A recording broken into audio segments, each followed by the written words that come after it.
You never know what you're in for when you're on a movie set. The other day I was making out with beautiful women. I get a chance to kiss Sydney, Tomei, Poitier, and a variety of beautiful girls. And today I get kissed by Brad Dourif. It's kind of hot being the lead. It's nice, right? Except when you have to speak Italian. I completely forgot today was the day that I had to say Italian, and I should have memorized those lines like 4 months ago, but I didn't. Guarderete appena le mie idee. Gradirete che cosa vedete. You speak Italian. I went to the University of Venice for about a year. I never got over to Napoli, but I've always wanted to. It's beautiful. I'm Brad Dourif, and I'm playing Mr. Gambini, who owns a vineyard called Ecco Domani. He's someone who believes and has a certain philosophy about love and what is going to sell his wine, and at first Wayne's character comes up with absolutely the wrong ingredients, and he straightens them out, and he learns to be successful. Right now, your ideas are coming from here. I want to see something from here. Yes, of course I'm as romantic as Gambini. Don't be still. In the privacy of my house, but yes. He's a little bit more public about it than I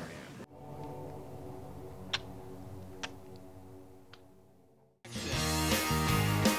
Well, hello.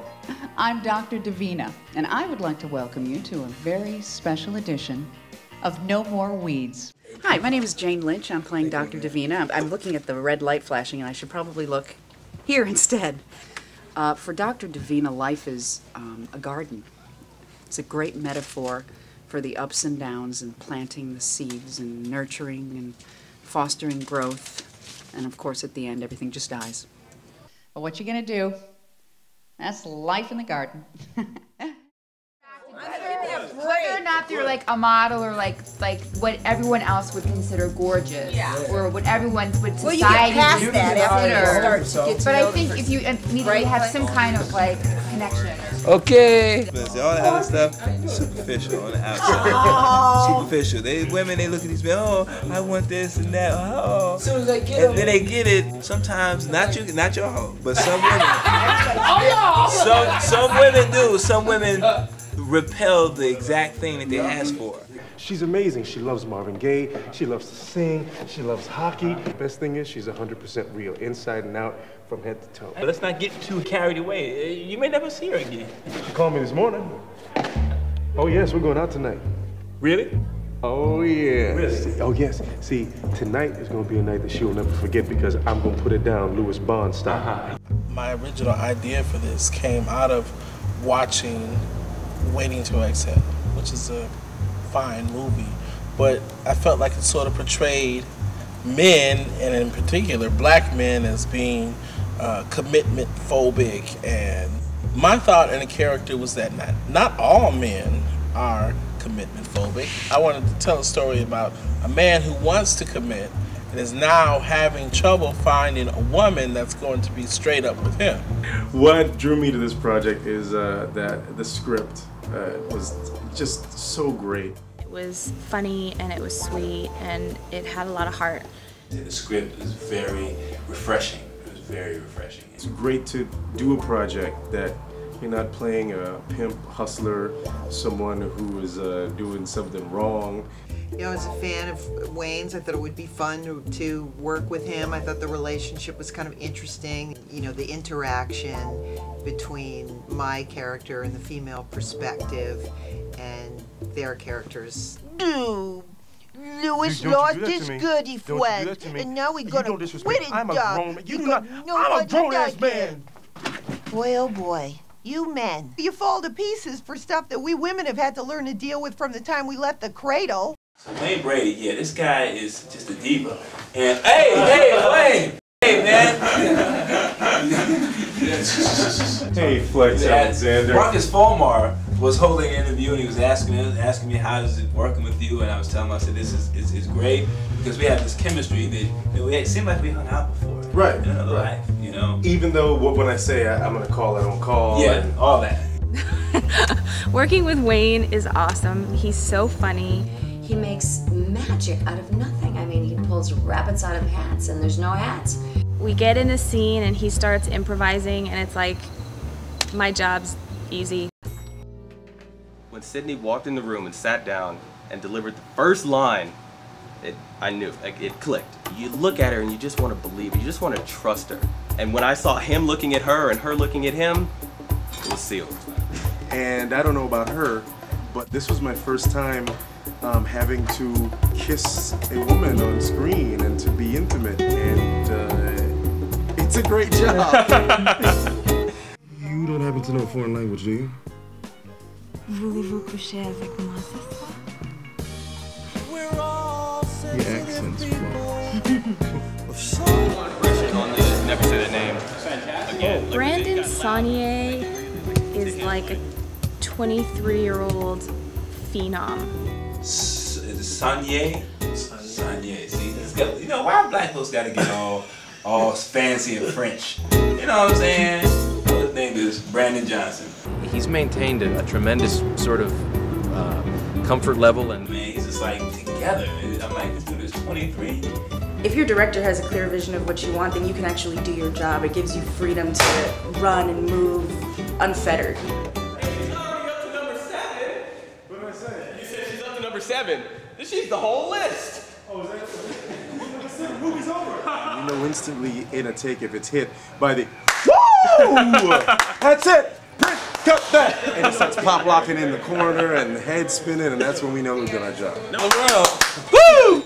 Love shooting around the table. Woo! Good morning, good morning. We're here on the set. We're ready to go. We're getting ready to do our scene. None of the weird things. I actually walked into my dressing room and that dress was in my slot. But I've come to expect that. So I put it on and I looked really good. You know, I've got really good Tina Turner legs. I've got very, very nice legs. I've got well-developed upper thighs and it goes into the sumptuous curves of my behind. Offset, he just keeps us all laughing and keeps the morale up, and it's been great. Unlike the normal male booty, which has a tendency, you have a lot of, you've got a lot of bottom booty that sags. I've got a lot of top butt. The bottom is actually less, so it rounds up nicely. It's nothing that I do. It's pretty much genetic. It's good stock. My dad ran, my grandfather ran, my great-great-grandfather really ran.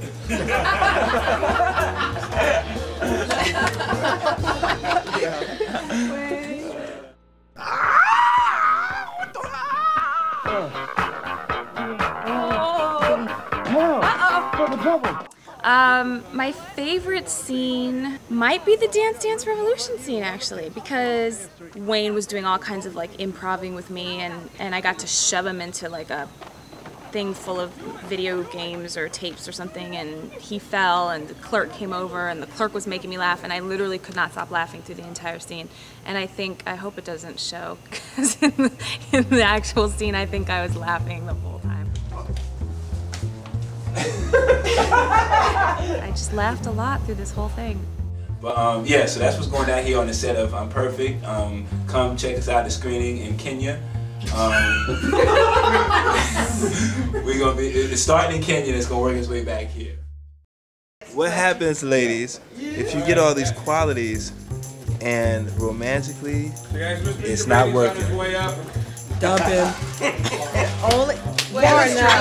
Say if you have all those things, you make this person no. Because a lot of people didn't do it like I did it. I wait till I got married to. So you got everything out of your consummate the system. marriage. A celibate for a No, year. but that's what celibate for a year. But what I'm saying is, do all those other qualities go out of the window? No, because it would be great if you are mentally in tune and spiritually connected with somebody. Right. Men can be taught. They can be coached. You can help them out. You gonna teach them how to dance? Teach them how to move? After 30 years? Nah. Well, you don't wait 30 years to teach them. Well, I think if they're over 30, how old are we here? don't waste your time teaching them. Just move on. Exactly. You know, this movie wasn't made for a huge amount of money with about, you know, some box office stars, and it was just sort of like churned out by a studio. This is a movie that people have been behind and believed in for a really, really long time. And if the project is great, I mean, many people will take a cut in pay or anything. it really is a big deal. This is a 23-year-old young black director, young being the operative word, written by a young black man. And they made the movie the way they wanted to, and that doesn't happen that often in, you know, Hollywood. And so I think that's really what makes it special, and I think people will love it.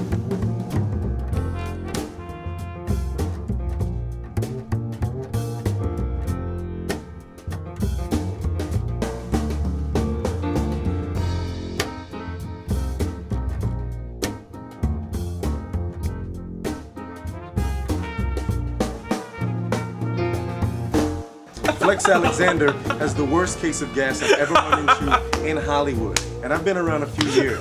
I've worked with some people. Flex Alexander will fart you out on the set. We had to relight because he burned our gels. He made lights short circuit. The soundboard blew up. My microphone fell off. Sydney's hair fell down, came out in patches. My suit changed color. We had to relight. His farts are horrible. Now, all that being said, he's an incredible guy with incredible gas.